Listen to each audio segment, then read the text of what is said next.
বিদেশে গিয়ে উজ্জ্বল ভবিষ্যতের স্বপ্ন পূরণ কার না থাকে, কিন্তু সেই স্বপ্নের পথে আজ কাটার মতো ভিসা জটিলতা।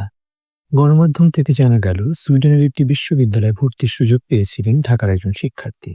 1 সেপ্টেম্বরে ক্লাস শুরুর কথা ছিল, অথচ তিন মাস পেরিয়ে ভিসা হলো না তার। বারবার সময় পিছিয়ে শেষমেশ ভর্তি বাতিল করতে হলো তাকে। এখন তার মনে একটাই দুশ্চিন্তা, টিউশন ফি বাবদ জমা দেওয়া প্রায় ৮ লাখ টাকা কি ফেরত পাবেন তিনি। শুধু তিনি নয়, বিদেশে কর্মী হিসেবে যেতে চাওয়া শ্রমিকদের অবস্থাও এর চেয়ে ভালো না।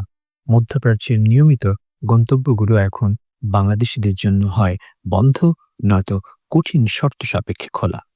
একসময় যেসব দেশে সহজেই কাজ নিয়ে যাওয়া যেত, আজ সেখানে ভিসা পাওয়া যেন সোনার হরিণ। বিশেষজ্ঞরা কি বলছেন, কেন এমন হচ্ছে? যোগ্য থাকার পরেও কেন ফাইল রিজেক্ট হচ্ছে? কারণগুলো হতাশাজনক। এই জটিলতার মূল কারণ বিদেশে গিয়ে অবৈধভাবে থেকে যাওয়ার প্রবণতা এবং ভুয়া কাগজপত্র দিয়ে আবেদন করা।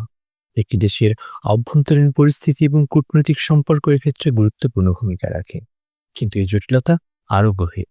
পরবর্তী পর্বে শুনব, ছাত্রছাত্রীদের ক্ষেত্রে পছন্দের গন্তব্য আমেরিকা, ইউরোপে ভিসা পাওয়ার চিত্রটা আসলে কেমন? এই সমস্যার সমাধান হবে কি?